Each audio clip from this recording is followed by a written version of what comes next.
down into a simulated alert 3C at the approach end of runway 16. R1 establishing an airport command. R3 will be ARF operations for the call. We're conducting a drill of its emergency response readiness. The drill will end at approximately 12 p.m. This is only a drill. Attention in the terminal. Attention in the terminal. The airport is conducting a drill of its emergency response. End of 16. R3, climb like to position. Inbound from, actually I'm not sure where it's coming from. It looks like the 10 o'clock arrival though. Alright, you can come to the AOC, we'll get it more.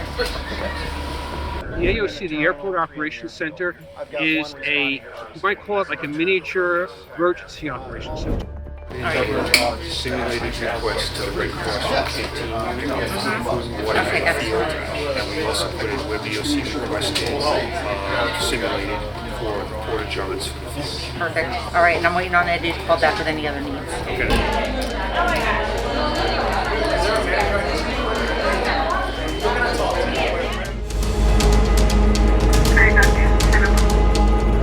Daytona Beach International Airport is an indexed airport under the FAA. So it's really important that the ARF team can follow the FAA's guidelines. So they've got to arrive on scene in a timely manner, under 180 seconds, and then make sure that the fire is out and all the passengers are out of that danger area in a timely manner. This will be an MCI. 944, 925, right at November 10th, taxi via Hector November.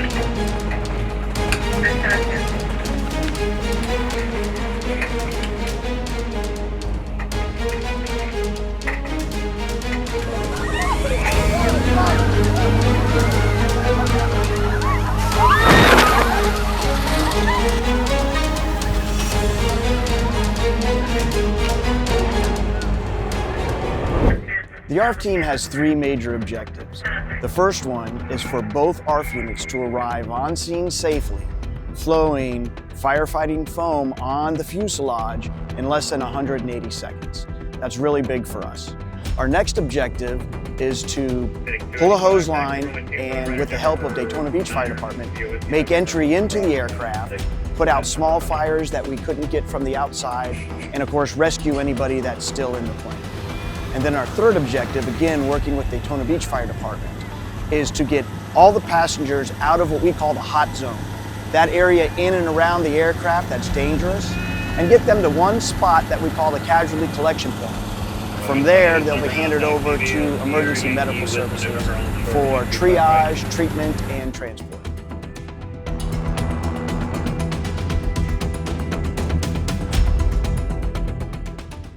The 2025 Triennial exercise is a test of the airport's emergency plan. It's a FAA mandated and required test that we conduct every 36 consecutive calendar months. And we bring in all of our mutual aid and automatic aid agencies that are part of our plan, our airport emergency plan, to test their role in a mass casualty incident. In this case, we had an aircraft, a CRJ 900 operated by Ace Airlines, Ace Airways, that overshot runway 34 and is behind me here in the RPZ or RSA area, if you will. Right now we're going through triage. We're early on into the life cycle of this incident, and we're still going to see how it all plays out.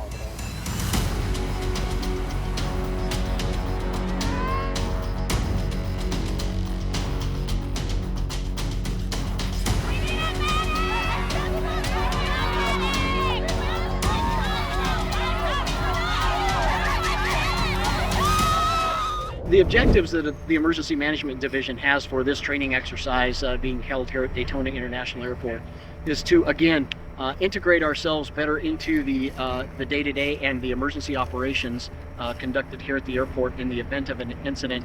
In emergency management, we want to be in a position where we can support those ongoing operations with the family and relative center. I'll be en route to the AOC to get any of my other staff on site for support. Hey John, it's Greg, Daytona Airport. How you doing? Hey Dwayne, Eric Troy again, AOC. Not much. I need the microphones and the partitions put up in the FRC. Hello everyone, I have just been notified that the surviving passengers are going to be brought over to the center to be reunified with their friends and relatives. We're at a critical stage right now. The fire's been put out by the ARF trucks. We've got all the viable patients away from the hot zone. They're going through triage. We're separating the non-injured from the injured, and we're working on a way to get all of these people to a hospital. Stop. All bleeding stop. All bleeding stop. Who hasn't been bandaged yet? I can't see. Okay. Everybody's been bandaged up. All bleeding stop. All bleeding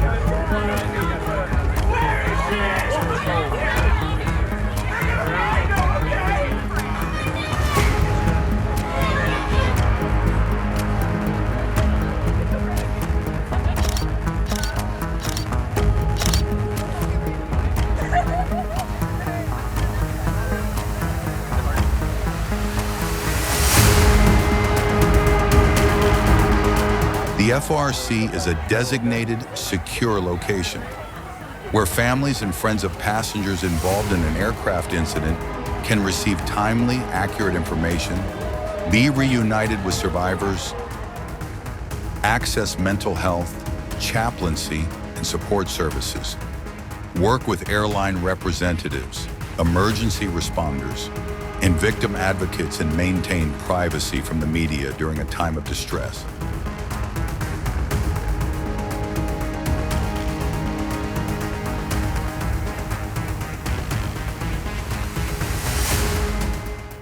The importance of the event is that this airport is central to our entire operation, and we need to be prepared just in case, God forbid, the worst happens. We want to be a strong partner for the community that has to reach out and respond to these kinds of emergencies.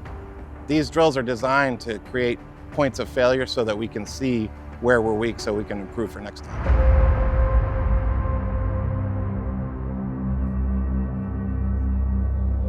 It's my job to facilitate the incoming units to make sure that the personnel operating on the emergency scene get the resources that they need to do whatever task they need necessary. So in an incident like this, when we're pulling multiple units, Daytona Beach's role is being able to work hand in hand with the ARF trucks and the battalions at the county level. It definitely helps and make sure that we're all on the same page. From the incident command point of view, it appeared that everything went smoothly and that the units on scene were able to handle the incident at its full capacity. So far, the event's going really well. After we started getting enough law enforcement units on scene, I was able to join up with the firefighters, and we made a unified command so that we could start channeling our resources, pulling them together to make sure that the mission happened safely and securely. I think it's so vital that we're able to unify our command, not only with the incident command system, but we're able to work together with our partner agencies. And the value of the exercises are really for all participants in a major accident to interface with each other and find out what really needs to be done and what are the strengths and the weaknesses. In a major commercial airline accident, when we get on scene, the first thing we're going to do is we will work, of course, with the fire department, the medical examiner, and the FBI when there may be suspect of any terrorism acts. If there's not, then the NTSB will take the lead role on that and work with the company that is involved in the accident. We'll work with air traffic controls. We work with the fire department. We work with the manufacturers of the engine and the airframe.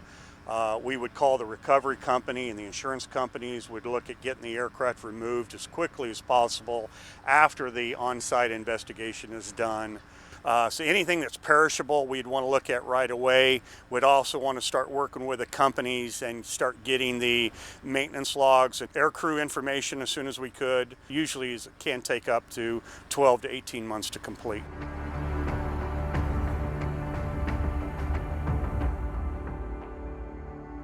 Today, we're hoping to exercise our partnership with the Volusia Sheriff's Office Crime Scene Unit. We want to multiply our staffing in the field for forensic investigations. We're going to have their crime scene investigators partner one-to-one with our death investigators processing the scene. We're also hoping to test our plans with the hazmat unit to decontaminate the decedents. We want to test and see if the plans that we have in place are going to be appropriate for evidence preservation and collection. From an investigative perspective? They are probably okay because now we're waiting for fire to extricate the 3 bodies at a time. Okay. So, appreciate the opportunity to participate in these important exercises. Classroom learning is one thing, but whenever students can get out in the field and experience the real thing, it allows us to connect the dots. So we look forward to the Triennial exercise to get our students from the International Society of Air Safety Investigators seat time, so to speak, when it comes to investigating an accident and being operational. The objectives of the NTSB is to follow the chain of custody protocols, preserving the black box and data recorder evidence, and working with the FAA and local agencies to prevent secondary hazards. The training objectives that the American Red Cross is going to have for this exercise is, one, to provide feeding to the families and the actors that are going to be here for the exercise, but also be part of the Friends and Relatives Center to provide the care and comfort to the survivors and also to their families and relatives. Actually, not sure where it's going to be. Hold on, let me ask Joanne. It'll be in the airline room. I've already checked At with... noon? Sure, that's a good time. On a normal day, I serve as the airport's PIO, but in a mass casualty incident like the one that we're going to exercise, the airport would need the support of many public information officers throughout the county. When there is a mass casualty incident at the airport, or any emergency that involves a commercial aircraft, the airport is limited to the information that we will provide. The role of the airport public information officer, PIO, during an aircraft accident is to serve as the official airport spokesperson.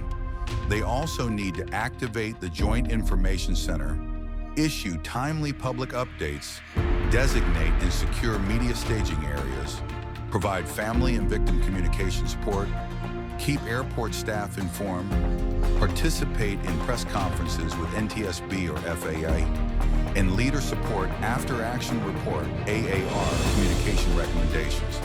We're waiting for the FRC to be briefed, and once they're briefed, that we will send out a release to the media. We are planning for a news conference later. A lot of that information needs to come from the NTSB or law enforcement. So it's our responsibility as airport PIOs to make sure that we're following the protocol of what information is able to be released to the public so that we keep the integrity of the incident intact.